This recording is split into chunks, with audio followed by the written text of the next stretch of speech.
আল্লাহ বলছেন প্রত্যেকটা মুসলিমকে জুমার দিন একটা মুহূর্ত আছে, তখন তার মান সে মুস্তাজাবুদ দাওয়া। প্রত্যেকটা মুসলিম যদি ওই সময় আল্লাহর কাছে কোনো কল্যাণকর দোয়া করতে পারে, সে যা চাইবে আল্লাহ তাকে তাই দিবে।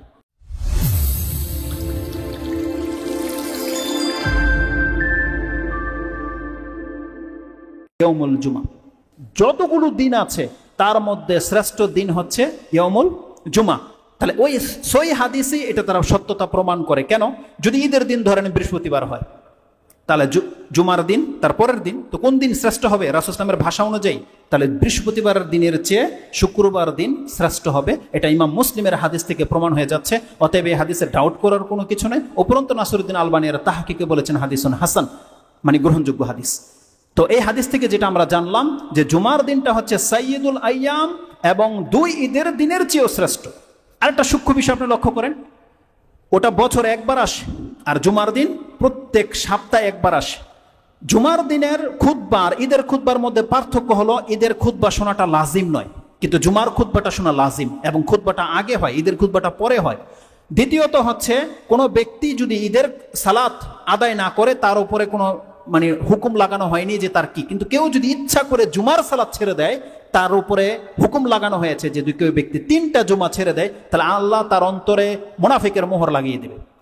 এটা একটা ব্যাপার আছে। আর অনেক কঠিন কথা আছে জুমার সালাতের ক্ষেত্রে। তো তারপরে ঈদের দিনের গোসল অন্যান্য বিষয়গুলো সম্পর্কে অত ফজিলত বর্ণনা করা হয় নাই, কিন্তু জুমার দিনের ব্যাপারে যেই ব্যক্তি গোসল করে আসবে, পায়ে হেঁটে আসবে, চুপচাপ থাকবে এবং সালাত আদায় করবে, খুতবা শুনবে, সালাত আদায় করবে, তার সম্পর্কে 3টা মোটা মোটা রেজাল্ট আছে। এটা আমরা দলিল সহ পরবর্তীতে বলবো, আর শুধু ইঙ্গিত করে দিই। এক হচ্ছে, তার 10 দিনের জন্য আল্লাহ তার গুনাহকে মাফ করে দেবে, 10 দিনের জন্য। আরেকটা মর্যাদা হচ্ছে যে যতটা কদম ফেলছে ঘর থেকে এই পর্যন্ত আসার জন্য, প্রত্যেক এক কদমে 1 বছর সিয়াম রাখলে যেই নেকি, 1 বছর কিয়াম করলে যেই নেকি, সেটা তার 1 কদমে দিয়ে দেয় আল্লাহ সুবহানাহু ওয়া তাআলা। তার মানে যতটা কদম লেগেছে, প্রত্যেক কদমে 1 বছরের সিয়াম, 1 বছরের কিয়াম করলে যে নেকি হতো, প্রত্যেকে সেই নেকি পেয়ে গেছে। নেক্সট খুতবা থেকে এটা নিয়ত করে আসবেন এবং কদমগুলোকে ছোট ছোট দেবেন, এবং ঘর থেকে যারা 1-2 কিলোমিটারের মধ্যে আছেন, তারা রিক্সা ব্যবহার না করে হেঁটে আসার চিন্তা ভাবনা করবেন। তাহলে এতটা নেকি আপনি পেয়ে যাবেন। আরেকটা বলা হয়, 3টা বলছি, একটা হলো তার নেকি দেয়া হবে, 10 দিনের গুনাহ খাতা মাফ করে দেওয়া হবে। আরেকটা ফজিলত আছে যেটা হয়তো আলোচনায় আসবে। তো এই দিনের মর্যাদা হচ্ছে এত, যেটা হচ্ছে সাইয়্যিদুল আইয়াম। আমরা আল্লাহ সুবহানাহু ওয়া তাআলার কাছে আসলে নেকি নেয়ার ক্ষেত্রে কার্পণ্য করি, কিন্তু আল্লাহ যে ছোট ছোট বিষয়গুলোতে এত ফয়দা রেখেছে, কিন্তু মুসলিমরা চাইলে কিন্তু এর মাধ্যমে নাজাত পেয়ে যেতে পারে। আজকে একটা কুরবানি করার জন্য, আপনার গরু যদি কুরবানি করতে হয়, আপনার লাখ টাকা লেগে যায়, উট গেলে 10 লাখ টাকা লেগে যাবে। অথচ আল্লাহ সুবহানাহু ওয়া তাআলা বলছে, বান্দা তুই 1 ঘন্টা আগে মসজিদে আসতে পারলে সেই নেকি প্রত্যেক সপ্তাহে তোর আমলনামাতে লিখে দেওয়া হচ্ছে। আর এক ব্যক্তি 1 বছরে একটা উট কুরবানি করে, একটা গরু কুরবানি করে যেই নেকিটা পায়, আল্লাহ আপনাকে প্রত্যেক সপ্তাহে সেটা হাসিল করার তৌফিক দিয়ে দিয়েছে। তাহলে আপনার কেন ওই অনীহা? কেন আপনি এই নেকি থেকে মাহরুম হয়ে থাকছেন? কি এমন কাজ ছিল যে আজকে আপনারা দেরি করে আসলেন? কি এমন কাজ ছিল যে আপনারা কেন সকাল 9টা-10টা বাজে মসজিদগুলোকে ফিল আপ করতে পারেন না? কেন এমন কি আমাদের এত ব্যস্ততা? আল্লাহ সুবহানাহু ওয়া তাআলা আমাদেরকে বোঝার এবং সে অনুযায়ী আমল করার তৌফিক দান করুন। জুমার দিনের মাহাত্ম্য এবং মর্যাদা সম্পর্কে আরও কিছু তথ্য রয়েছে। এটা আপনারা প্রত্যেকেই জানেন যে জুমার দিনে আদম আলাইহিস সালামকে সৃষ্টি করা হয়েছে, জুমার দিন আদম আলাইহিস সালামকে রূহ দেওয়া হয়েছে, জুমার দিন আদম আলাইহিস সালামকে জান্নাতে প্রবেশ করা হয়েছে, জুমার দিনে আল্লাহ সুবহানাহু ওয়া তাআলা আদম আলাইহিস সালামের ভুল, মানে তার ভুলটাকে ক্ষমা করে দেওয়া হয়েছে, তওবাটাকে কবুল করা হয়েছিল জুমার দিন। জুমার দিনই তাকে দিয়ে পৃথিবীটাকে আল্লাহ আবাদ করেছে, মানে জান্নাত থেকে জমিনে এনেছিলেন জুমার দিন, এবং বিচারও হবে জুমার দিন, কিয়ামত হবে জুমার দিন। রাসূলুল্লাহ সাল্লাল্লাহু আলাইহি ওয়াসাল্লামের সেই ভাষাটাকে রাসূল সাল্লাল্লাহু আলাইহি ওয়াসাল্লাম বলছেন, লা তাকুমুস সাআ ইল্লা ইয়াউমুল জুমা, জুমার দিন ছাড়া কিয়ামত হবে না। তার মানে কিয়ামত যখন হবে জুমার দিন হবে। এই হাদিসটা ইমাম মুসলিম কোট করেছে, হাদিস হচ্ছে 1862।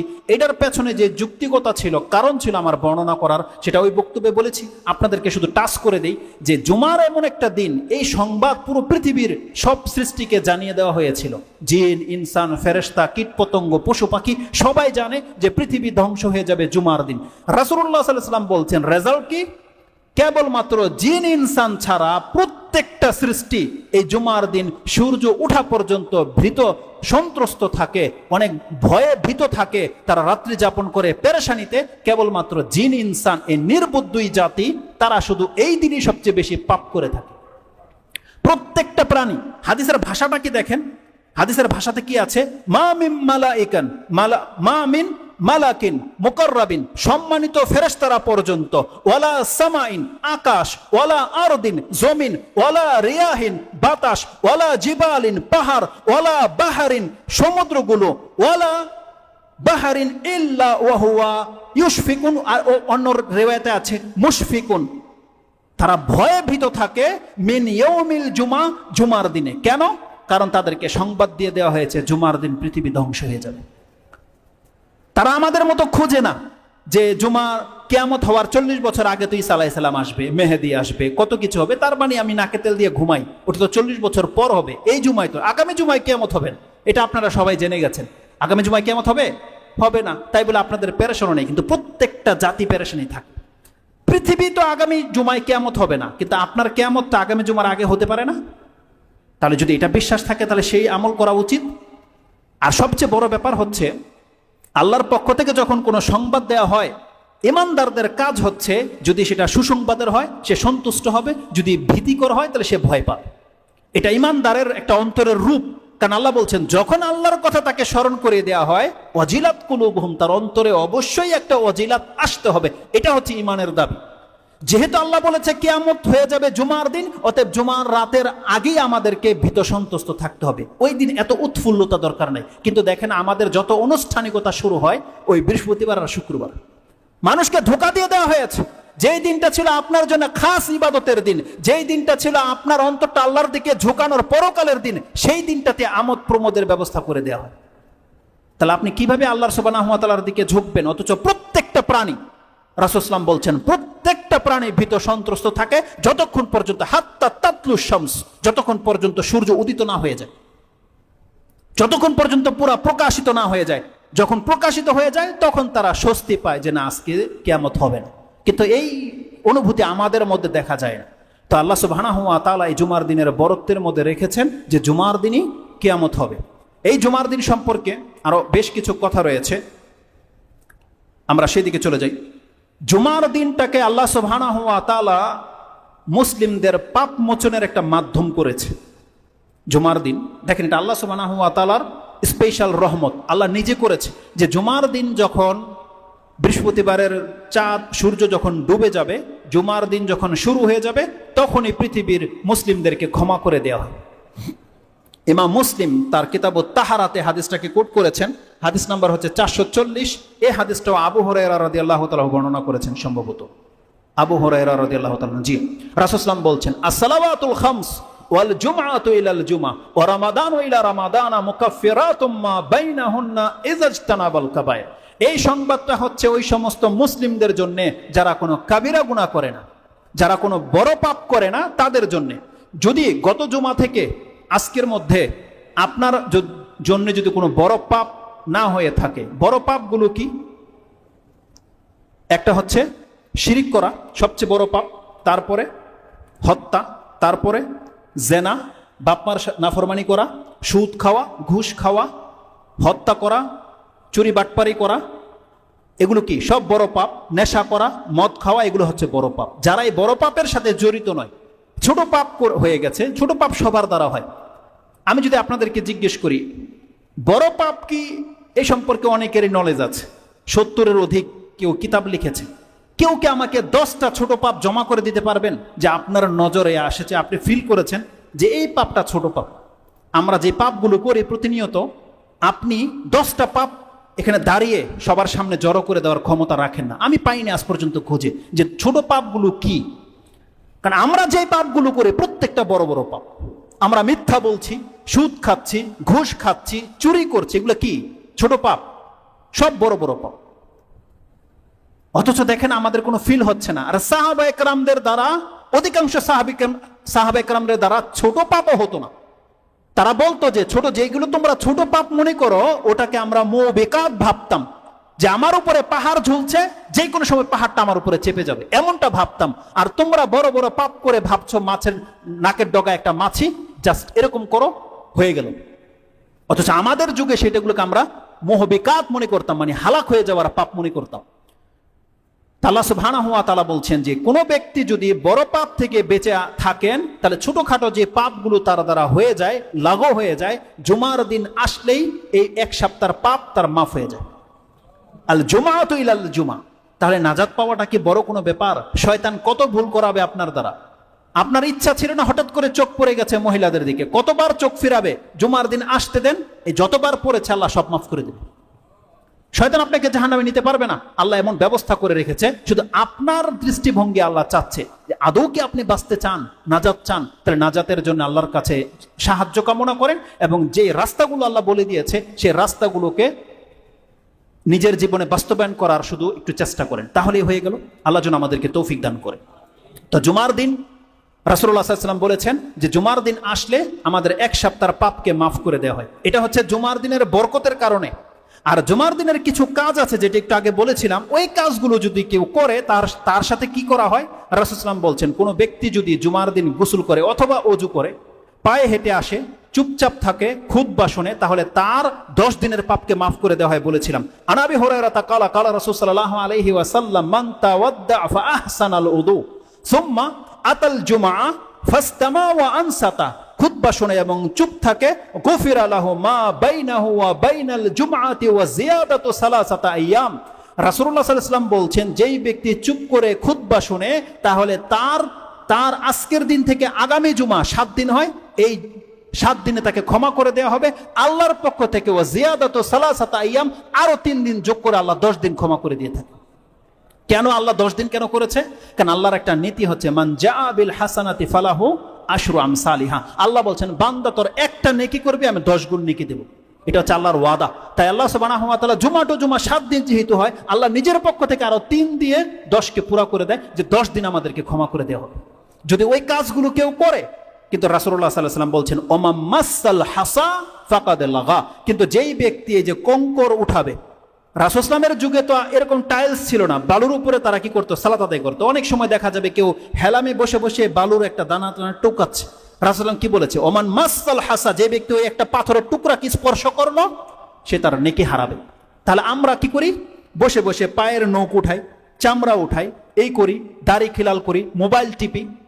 উদাসীনতা আমাদের। কেউ কাপড় নিয়ে খেলে, কেউ বাচ্চাকে নিয়ে খেলে, কেউ নিজের ওই যে বললাম আঙ্গুল এগুলো নিয়ে খেলে। যেই ব্যক্তি এই কাজগুলো করেন, আপনার কিন্তু নেকি আপনি হারাবেন। নেকি যেমন বহু, আপনার আমলটাও গুরুত্বের সাথে করতে হবে। এই জন্য কেউ একটা পোলাপানকেও বলতে পারেন না যে চুপ করো, এটা করলে আপনি আপনার নেকি হারাবেন। ওকে ওর ভাবে ছেড়ে দেন। আপনার কাজ হচ্ছে শুধু ইমামের সাথে, অন্য কোনো ব্যক্তির সাথে নয়। ইমাম ফলো করবে কোথায় কি হচ্ছে। কেউ এসে বসে পড়লো, এটা ইমাম বলবে দাঁড়াও নামাজ পড়ো। কেউ হট্টগোল করছে, ইমামকে বলতে হবে। কারো দোয়ার প্রয়োজন, ইমামকে বলবে। সুইচ বন্ধ করতে হবে, ইমামকে বলবে, ইমাম বলবে। কোন ব্যক্তি যদি মসজিদ কমিটির কোনো ব্যক্তি কত বড় মাতাব্বর আপনি হন না কেন, যদি আপনি উঠে যদি কাউকে বলেন এই ফ্যানটা বন্ধ করেন, আপনি আপনার নেকি হারাবেন। আল্লাহ সুবহানাহু ওয়া তাআলা কোনো পরোয়া করেন আপনাকে, সাথে সাথে আপনার নেকি কেটে যাবে। অতএব যদি জুমার দিনের নেকি পেতে চান, আপনার জবান দিয়ে আপনার পাশের ভাইয়াকেও কিছু বলার অধিকার রাখেন না। অনেক সময় দেখা যায় যে মসজিদ কমিটির লোকেরা ইমামের সাথে কি যেন আদান প্রদান করে জুমার খুতবা চলা অবস্থায়। নির্বোধ জাতীয়রা। নির্বোধ না হলে এই কাজটা কেউ করে না। যখন তাদেরকে রাসূল সাল্লাল্লাহু আলাইহি ওয়াসাল্লামের হাদিসের ভাষা দিয়ে বলা হচ্ছে আপনি কদর করতে হবে, আপনাকে, আপনি বাধ্য যদি আপনি নেকি চান। আর যদি মনে করেন যে আমার নেকির প্রয়োজন নাই, তাহলে আপনি যা খুশি তা করতে পারেন, এটা আপনার ব্যক্তিগত ব্যাপার। তো রাসূলুল্লাহ সাল্লাল্লাহু আলাইহি ওয়াসাল্লাম বলছেন যেখানে মাসাল হাসা, একটা পাথরের টুকরা স্পর্শ করবে, তাহলে তার নেকি হারাবে। রাসূল সাল্লাল্লাহু আলাইহি ওয়াসাল্লাম বলে দিয়েছেন। ইমাম মুসলিম হাদিসটাকে তিনি তার জুমার অধ্যায়ে এনেছেন। হাদিস হচ্ছে 1873। এই মর্মে আরেকটা হাদিস আমি আপনাকে বলি, যেটাতে 10 দিনের গুনাহকে মাফ করে দেওয়ার বলা হয়েছে। এটা আমি আপনাকে উল্লেখ করলাম। রাসূলুল্লাহ সাল্লাল্লাহু আলাইহি ওয়াসাল্লাম বলছেন মান গাসসালা ইয়াউমুল জুমআ ওয়াগতাসালা, যে নিজে গোসল করবে, স্ত্রীকে গোসল করানো ফরজ করিয়ে দিবে। তার মানে যারা বিবাহিত, নিজের উপরে ফরজ গোসল করে এসেছেন, সহবাস করেছেন স্ত্রীর সাথে, তার মানে আপনার উপরে গোসল ফরজ, স্ত্রীর উপরে গোসল ফরজ করে রেখে এসেছেন। মানিকতাসালা সুম্মা বাক্কারা, এবং খুব সকাল সকাল মসজিদে আসবে। আরেকটা বর্ণনা রয়েছে ও গাদা, মানে সকাল সকালে আসবে। ওয়াবতাকারা, এবং তাড়াহুড়া করবে, মানে খুব মনের মধ্যে একটা স্পিড থাকতে হবে যে আমি যেন ফেল না হয়ে যাই, পেছনে না পড়ে যাই। এই রকমের একটা অনুভূতি তার অন্তরে থাকতে হবে, আগ্রহ থাকতে হবে। ওইভাবে সে মসজিদে আসবে। ওয়া মাশা হেঁটে আসবে, ফাদানা এবং ইমামের কাছাকাছি বসবে, ওয়াস্তামা খুতবা শুনবে, ওয়ানসাতা চুপ থাকবে, ওয়ালাম ইয়ালগু কোন রকমের আলতু ফালতু কাজ করবে না, লাগু কাজ করবে না। কাতাবাল্লাহু লাহু বিকুল্লি খুতওয়াতিন ইয়াখতুহা আমালান সানাতিন সিয়ামান ওয়া কিয়ামান। এটাই বলতে চাচ্ছিলাম। তাহলে কি হবে? সে যতটা কদম মসজিদে এসেছে প্রত্যেকটা কদমে 1 বছরের সিয়াম কিয়ামের নেকি তার আমলনামায় লিখে দেওয়া হবে। আর হাদিসটা কোথায় আছে? আর নাসাইতে হাদিসটা রয়েছে 1381 এবং সহিহ ইবনে হিব্বানের মধ্যে হাদিসটা 2781-তে উল্লেখ করা হয়েছে। তাহলে এই দিনের মর্যাদা হচ্ছে এই যে আল্লাহ সুবহানাহু ওয়া তাআলা আজকে আপনার নেকির মৌসুম করে দিয়েছে জুমার দিনকে। আল্লাহ যেন আমাদেরকে এই কাজগুলো করার তৌফিক দান করে। জুমার দিনের আরেকটি মর্যাদা হলো, ওই মর্যাদাটা উল্লেখ করে দেওয়ার আগে এই হাদিসের মধ্যে 2টা শব্দ এসেছে, ওটা আমি উল্লেখ করে দিই। এই মর্যাদা কে হারাবে? রাসূল সাল্লাল্লাহু আলাইহি ওয়াসাল্লাম বলেছেন, ফামান মাসাল হাসা ফাকাদ লাগা, মানে সে লাগু কাজ করলো, আর যেই ব্যক্তি লাগু করলো সে তার নেকি হারাবে। এই কথাটা এখানে উল্লেখ করে দেওয়া হয়েছে যে ওমা মাসাল হাসা ফাকাদ লাগাও। আরেকটা বর্ণনায় কি রয়েছে? ওয়ালাম ইয়ালগু, সে কোনো লাগু কাজ যেন না করে। তাহলে কি হবে? তার সে নেকি পেয়ে যাবে। আর যদি লাগু কাজ করে তাহলে নেকি সে হারাবে। আরেকটা কাজ করতে পারবে না, সেটা হচ্ছে আপনার কাউকে যে বললাম, আপনি বলতে পারবেন না যে চুপ করো। রাসূল সাল্লাল্লাহু আলাইহি ওয়াসাল্লাম কি বলেছে? ইযা কুলতা লি সাহিবিকা ইয়াউমুল জুমা, জুমার দিনে যদি তুমি তোমার সঙ্গীকে বলো উসকুত, চুপ থাকো, ওয়াল ইমামু ইয়াখতুব, অথচ ইমাম খুতবা দিচ্ছে, ফাকাদ লাগাওতা, তাহলে তুমি লাগু কাজ করলে। এই লাগুটা বোঝার জন্য এই হাদিসটা একান্ত জরুরি ছিল। এটা ইমাম মুসলিম কোট করেছে, হাদিস হচ্ছে 1850। কিভাবে দেখেন? লাগু কাজ আমরা আসলে অনেক সময় বুঝি না। সিয়ামের ক্ষেত্রেও কিন্তু লাগুর শব্দ এসেছে, হজের ক্ষেত্রেও লাগু শব্দ এসেছে, যে কেউ যেন অনর্থক কাজ না করে। আর অনর্থক কাজের মধ্যে আল্লাহ সুবহানাহু ওয়া তাআলা ফরজ কাজ ঢুকিয়ে দিয়েছে। ভালো কাজের আদেশ করা এবং মন্দ কাজ থেকে নিষেধ করা, এটা আমাদের উপরে কি ফরজ কি ফরজ না? প্রত্যেকের উপরে ফরজ, যার যার সাধ্য অনুযায়ী ফরজ। কিন্তু দেখেন, জুমার খুতবা চলাকালে আপনি যদি কাউকে বলেন চুপ করো, এটা ভালো কাজ না খারাপ কাজ? কাজটা তো ভালো কাজ, কিন্তু রাসূল সাল্লাল্লাহু আলাইহি ওয়াসাল্লামের সুন্নাহ অনুযায়ী যদি আপনি আমল না করেন কাজটা খারাপ হয়ে যাচ্ছে। আপনি বোঝেন ইসলামটা কি, রাসূল সাল্লাল্লাহু আলাইহি ওয়াসাল্লামের আদর্শটাকে আপনি বোঝার চেষ্টা করেন। এটা ভালো কাজ, আপনার দৃষ্টিতে ভালো, যেহেতু রাসূল বলেছে এটা লাগু কাজ। তাহলে তুমি এই জুমার খুতবা চলাকালে তুমি একটা ভালো কাজ যে বলবে তুমি চুপ করো, এই আদেশটা করা তোমার লাগু হয়ে যাবে, অন্যায় হয়ে যাবে। এটা ভালো হলো না, অন্যায় হয়ে গেল। এই জন্য ভালো কোনটা মন্দ কোনটা এটা শিখতে হবে আমাদেরকে কোরআন হাদিস থেকে, নিজের বিবেক দিয়ে নয়। আমাদেরকে কোত্থেকে শিখতে হবে? যেটাকে আল্লাহ ভালো বলেছে সেটা ভালো, যেটাকে রাসূল ভালো বলেছে সেটা ভালো। যেই আদর্শটা রাসূল ছেড়ে গেছে এটাই একমাত্র চূড়ান্ত আদর্শ, এছাড়া বাকি যত বিকল্প পথ আছে সব বাতিল। এই একিন আপনাকে থাকতে হবে অন্তরে। যদি এটা না রাখেন আপনি আপনার ইবাদত হারাবেন। কারণ যুক্তি দিয়ে ইসলাম চলে না। আপনার যুক্তি হচ্ছে ও দুষ্টামি করছে, আমি বলছি চুপ করো, এটা আমার সওয়াব কেন ঘাটতে হবে? কিন্তু রাসূল বলেছে ফাকাদ লাগাওতা, তুমি লাগু কাজ করলে, অনর্থক কাজ করলে, এটা তোমার কাজ ছিল না। তার মানে যার যেটা দায়িত্ব নয় ওই কাজে হাত দিলে সে নেকি তো পাবে না, বরং তার গুনাহ হবে। এটা বুঝেন। আমাদের সমাজের কিছু দেখা যায় দাওয়াতি ফিল্ডে আমরা এই কাজটা করি, যেটা যার কাজ নয় সে ওই কাজ নিয়ে বসে আছে। এমন ব্যক্তিরা দাওয়াতি কাজ করে যার কাছে কোরআন সুন্নাহর জ্ঞান নাই, তারা দাওয়াতি কাজ করছে। তার নেকি হবে না, বরং সে গুমরাহির শাস্তি তাকে পেতে হবে কাল কিয়ামতের মাঠে। কারণ শিক্ষা বিহীন যদি কেউ দাওয়াতি কাজ করে তার দ্বারা গুমরাহি ছড়াবে, হক দাওয়াত কোনদিন পৌঁছাবে না। আর যখন সে গুমরাহ করছে মানুষকে, তাহলে তার নেকি হবে না, বরং সে গুমরার শাস্তি সে কাল কিয়ামতের দিন পাবে। এই জন্য যার জ্ঞান থাকতে হবে, জ্ঞান আছে, সে দাওয়াতি কাজ করবে। এটা আমাদেরকে ইসলাম মেসেজ দিচ্ছে। এবং সমাজে অনেক সময় যারা ইসলামকে ফলো করে, দাড়ি রেখেছে, টুপি রেখেছে, ভদ্রলোক, দেখা যাবে সমাজের মাতাব্বররা এদের উপরে পণ্ডিতি করে। অথচ শিখা উচিত ছিল তাদের কাছ থেকে, ইমামদের কাছ থেকে, কিন্তু ইমামদেরকে তারা শিখায়। তার রাসূল সাল্লাল্লাহু আলাইহি ওয়াসাল্লাম কি বলেছে? যার যেটা কাজ নয় সে যদি ওই কাজ করে, এটা আপনার দৃষ্টিতে ভালো কাজ হতে পারে। এখানে একটা কথা বলি দিই, আসলে কেন যেন আমার সবচেয়ে বেশি ব্যথা হয় এই জায়গাটায়, যে আল্লাহ হয়তো আমাকে এই জন্য ধরবে। এগুলো কথা বড়দের বলা উচিত।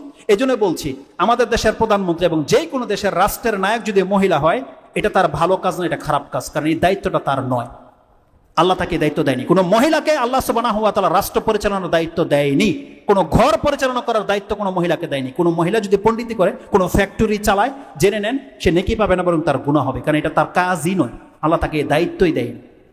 এটা বিভিন্ন নাসাল দলিল থেকে এটা প্রমাণ পাচ্ছে। এটা আমাদেরকে বলতে হবে, যেন আমরা তালকিন করে দিচ্ছি। অতএব যারা অন্যায় কোনো কাজ করবে তার সাপোর্টে কেউ আসলে সেই ব্যক্তি ওই পাপী হবে, সে ভালো কেউ হবে না। এই জন্য সতর্ক থাকার চেষ্টা করেন। আল্লাহ আমাদেরকে বোঝার এবং সে অনুযায়ী আমল করার তৌফিক দান করুন।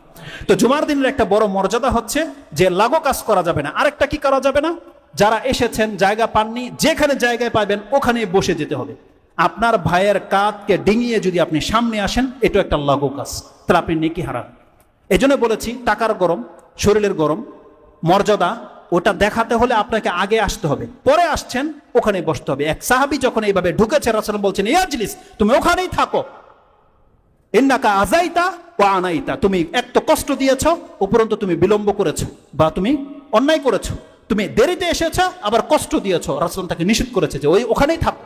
এই বর্ণনাগুলো এখানে রয়েছে রাসূলুল্লাহ সাল্লাল্লাহু আলাইহি ওয়াসাল্লাম থেকে, যেগুলোর স্পষ্ট প্রমাণ রয়েছে। এই হাদিসটা ইবনে মাজাহ কোট করেছেন, হাদিস হচ্ছে 1115, 1115 নম্বরে রয়েছে। রাসূল বলছেন ইয়াজলিস ফাকাদ আযাইতা ওয়া আনাইতা, তুমি কষ্ট দিয়েছো এবং বিলম্ব করেছো বা তোমার লাগু কাজ করেছো, এটা রয়েছে। আরেকটা বর্ণনা রয়েছে, রাসূলুল্লাহ সাল্লাল্লাহু আলাইহি ওয়াসাল্লাম বলছেন জা রাজুলুন ইয়াতাখাত্তা রিকাবান নাস, মানুষের কাঁধগুলোকে ফাঁক করে করে আসছিল ইয়াউমুল জুমা। নবী সাল্লাল্লাহু আলাইহি ওয়াসাল্লাম ইয়াখতুব, এবং রাসূল সাল্লাল্লাহু আলাইহি ওয়াসাল্লাম খুতবা দিচ্ছিলেন। ফাকালা লাহু, নবী সাল্লাল্লাহু আলাইহি ওয়াসাল্লাম ইয়াজলিস ফাকাদ আযাইতা, তুমি বসো, তুমি মানুষকে কষ্ট দিচ্ছ, নিষেধ করে দেওয়া হয়েছে। এই ভাষাটা আবু দাউদ উল্লেখ করেছেন 1118, 1118, আর নাসাইতে বলেছিলাম 1115। মিল আছে হাদিসগুলোর নাম্বার। আল্লাহ সুবহানাহু ওয়া তাআলা যেন আমাদেরকে বোঝার এবং সে অনুযায়ী আমল করার তৌফিক দান করে।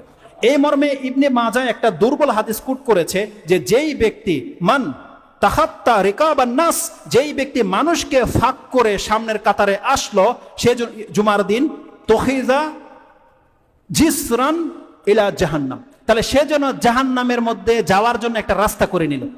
এই হাদিস সহিহ নয়, ইমাম ইবনে মাজাহ কোট করেছে। দেখবেন যারা মানুষকে বেশি কিছু দিতে চায় তারা ওই হাদিসগুলো কোট করবে, কিন্তু আমরা এটা কেন করি না? কারণ এগুলো সহিহ নয়। এটা ইমাম ইবনে মাজাহ কোট করেছে, হাদিস নাম্বার হচ্ছে 1116, 1116। এই হাদিস নাসিরুদ্দিন বলছেন তাহকিক হচ্ছে সহিহ নয়। এবার আসুন জুমার দিন আর একটা বৈশিষ্ট্য বলি, তারপর আমরা আমাদের খুতবা ক্ষান্ত করে দেব। সেটা হচ্ছে কি, এটা বলার আগে আমরা বলি কতগুলো কথা বলেছি আজকে। জুমার দিনের নাম কোরআনে রয়েছে, কারণ রিমাইন্ডার না দিলে এতগুলো যা বলেছি সব ব্যস্তে যাবে। জুমার দিনের নাম কোরআনে রয়েছে। জুমার দিনের নামের কসম আল্লাহ করেছে যদি সূরা বুরুজের তাফসীরকে ধরা হয়। জুমার দিনে আদম আলাইহিস সালামের সৃষ্টি, আদম আলাইহিস সালাম সম্পর্কে যত কিছু আছে জুমার দিন হয়েছে, কিয়ামত হবে জুমার দিন, এই কথাগুলো আমরা আলোচনা করেছি। জুমার দিনের 3 নম্বর বৈশিষ্ট্য আমরা কি বলেছিলাম, যে মুসলিমদের পাপ মোচন করা হয়, এটা হচ্ছে 6 নম্বর বলেছি। জুমার দিনের সমস্ত দিন থেকে উত্তম দিন হচ্ছে জুমার দিন। জুমার দিন 6 নম্বরে আমরা বলেছি জুমার দিন আমাদের মুসলিমদের পাপ মিটে যাওয়ার দিন। 7 নম্বরে আমরা বলেছি জুমার দিনের কিছু কাজ আছে, ওই কাজগুলো করলে তার 10 দিনের গুনাহ খাতাকে মাফ করে দেওয়া হবে। 8 নম্বরে আমরা বললাম যে কেউ যদি লাগু কাজ করে সে মর্যাদা হারাবে। 9 নম্বর পয়েন্টে আমরা এসে যেটা বলবো যে জুমার দিনের মাহাত্ম্য এতটা, এই জুমার দিন জান্নাতেও আছে। জান্নাতে আল্লাহ মুসলিমদের জন্য জুমার দিন ব্যবস্থা করে রেখেছে। সেই জুমার দিনের ফয়দা কি? দুনিয়ার জুমায় তো আপনি এত কিছু পাচ্ছেন, জান্নাতের জুমার মধ্যে আপনি কি ফয়দা পাবেন, এই সম্পর্কে একটা হাদিস আমি আপনার কাছে কোট করি। এই হাদিসটা আনাস ইবনে মালিক রাদিয়াল্লাহু তাআলা তিনি কোট করেছেন। আন্না রাসূল সাল্লাল্লাহু আলাইহি ওয়াসাল্লাম ক্বালা ইন্না ফিল জান্নাতি লাসুকান, নিশ্চয়ই জান্নাতে একটা বাজার আছে, ইয়াতুনাহা কুল্লা জুমাআতিন, যেই বাজারে মুমিনরা প্রত্যেক জুমার দিন আসবে। সেই বাজারে জুমার দিনই হয় এবং জুমার দিন তারা সেখানে আসবে। ফাতাহাব্বু রিহু শিমাল, একটা প্রবাহমান বায়ু তাদের উপর দিয়ে বয়ে যাবে। শিমাল ফাতাহসু ফি উজুহিহিম ওয়া সিয়াবিহিম, এবং ওই বাজারে আসার ফলে বাতাসের সাথে কিছু জান্নাতের ধুলা তাদের চেহারা এবং তাদের কাপড়ে লাগবে। আপনার বাজারের ধুলা লাগলে কি হয়? আপনার চেহারা হিরো থেকে জিরো হয়। আর জান্নাতের বালু এটা আল্লাহর পক্ষ থেকে বইয়ে দেওয়া হবে। কেন? আপনাকে আরো সুন্দর করার জন্য। রাসূল সাল্লাল্লাহু আলাইহি বলছেন ফি উজুহিহিম ওয়া সিয়াবিহিম ফায়াজদাদু হুসনান ওয়া জামালান, সেই ধুলা তাকে আরো সুন্দর আরো উত্তম করে দিবে।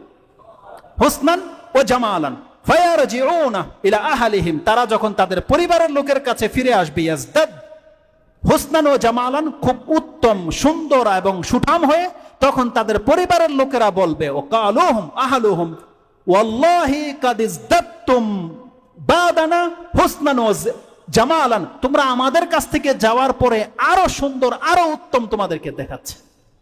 ইমাম মুসলিম হাদিসটাকে কোট করেছেন, যেটা তার সিফাতিল জান্নাত 53 নম্বর পর্বে এসেছে। হাদিসটা হচ্ছে 5 নম্বর অধ্যায় ফি সুকিল জান্নাত, জান্নাতের বাজারের বর্ণনা। হাদিস হচ্ছে 7038, ওখানে আপনি দেখে নিন। তাহলে রাসূলুল্লাহ সাল্লাল্লাহু আলাইহি ওয়াসাল্লাম বলছেন জান্নাতে একটি বাগান রয়েছে, বা জান্নাতের বাগানে একটা দিন রয়েছে জুমার দিন, যেই দিন মুসলিমরা আসবে। আমরা তো দাবি করি যে হয়তো ইনশাআল্লাহুল আজিজ সেই বাজারে গিয়ে আমাদের সাথে মুহাম্মদুর রাসূলুল্লাহ সাল্লাল্লাহু আলাইহি ওয়াসাল্লামের সাথে দেখা হবে। আশা করেন না এটা? আল্লাহ যেন আমাদেরকে ওই জান্নাতে দেন যেখানে গেলে আমরা রাসূল সাল্লাল্লাহু আলাইহি ওয়াসাল্লামকে দেখতে পাবো, যেখানে আমরা সমস্ত নবীদের সাথে আমাদের সাক্ষাৎ ঘটবে, যেখানে আমাদের প্রিয় সাহাবীদের সাথে আমাদের সাক্ষাৎ ঘটবে, আমাদের ইমামদের সাথে আমাদের সাক্ষাৎ ঘটবে। আল্লাহ যেন আমাদেরকে সেই তৌফিক দান করে, এবং যেই মর্যাদাগুলো বর্ণনা করা হয়েছে আল্লাহ যেন আমাদেরকে সেই মর্যাদারা অন্তর্ভুক্ত করে দেন। ইয়া রাব্বাল আলামিন তাকাব্বাল মিন্না ইন্নাকা আনতাস সামিউল আলিম ওয়া তুব আলাইনা ইন্নাকা আনতাত তাওয়াবুর রহিম। সর্বশেষ আজকের খুতবার যে ফজিলতটা বর্ণনা করব সেটা হচ্ছে এই জুমার দিনের একটা বিশেষ সময় মুহূর্ত রয়েছে। ওই মুহূর্তে প্রত্যেক ব্যক্তি মুস্তাজাবুদ দাওয়া, তার মানে আপনারা প্রত্যেক হচ্ছেন ওয়াইজ করুনি। ওয়াইজ করুনির নাম তো সবাই শুনেছেন, তাই না? আম্বিয়া, প্রত্যেক নবীর দোয়া আল্লাহ কবুল করে। ওয়াইজ করুনির সম্পর্কে রাসূলুল্লাহ বলেছে ও যা বলবে তার দোয়া আল্লাহ কবুল করবে। ওয়াইজ করুনি মানে মুস্তাজাবুদ দাওয়া। আল্লাহ বলছেন প্রত্যেকটা মুসলিমকে জুমার দিন একটা মুহূর্ত আছে, তখন তার মান সে মুস্তাজাবুদ দাওয়া। প্রত্যেকটা মুসলিম যদি ওই সময় আল্লাহর কাছে কোনো কল্যাণকর দোয়া করতে পারে, সে যা চাইবে আল্লাহ তাকে তাই দিবে। এই সময়টা জুমার দিন আছে, কিন্তু সময়টা কখন এটা ডিসকাস করবেন ইনশাআল্লাহ আমরা পরবর্তী খুতবাতে, কারণ এখানে লম্বা আলোচনা রয়েছে। যে দলিলগুলো প্রমাণ করে সেই সময়টা হচ্ছে খুতবা থেকে নিয়ে সালাত পর্যন্ত। আরেকটা পাওয়ারফুল জুমলা হচ্ছে সেই সময়টা হচ্ছে আসর থেকে নিয়ে মাগরিব এর মিডলে কোনো একটা সময় রয়েছে।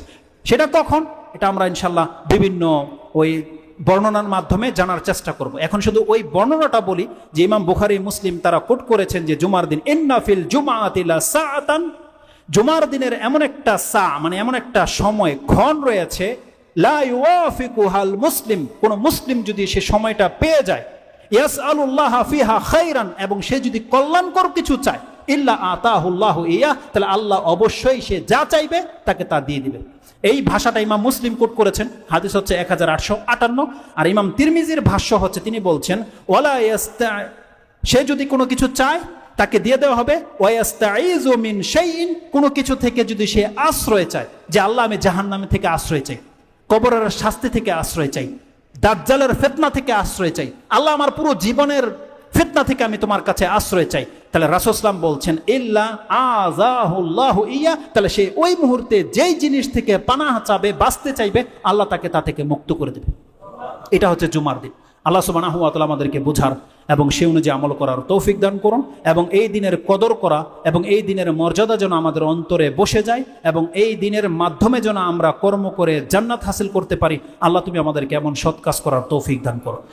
আকুলু লিকাউলি হাযা আস্তাগফিরুল্লাহ লি ওয়া লাকুম ওয়া লিসাইরিল মুসলিমিন ফাস্তাগফিরু ইন্নাহু হুয়াল গফুরুর রহিম। আম্মা বাদ, যেমনটাকে আমরা জেনেছি সেই সময়টা এই মুহূর্তটা তো হতে পারে। আরেকটি পর্বে আমি বলেছিলাম, যেহেতু রাসূল সাল্লাল্লাহু আলাইহি ওয়াসাল্লাম বলেছেন সেই সময়টা হবে ইল্লা কালিলা, অল্প, অথবা খাফিফান। রাসূল সাল্লাল্লাহু আলাইহি ওয়াসাল্লাম বলছেন খাফিফান, খুব অল্প। কেউ কেউ এটাও বলেছে এই যে ইমাম প্রথম খুতবা দিয়ে দ্বিতীয় খুতবার জন্য যে কথা বসেছিল, এই বসার সময়টা কিন্তু অল্প। আরবরা কি করে, এই কথাটা বলেছিলাম ফরাজেকান্দার এক মসজিদে।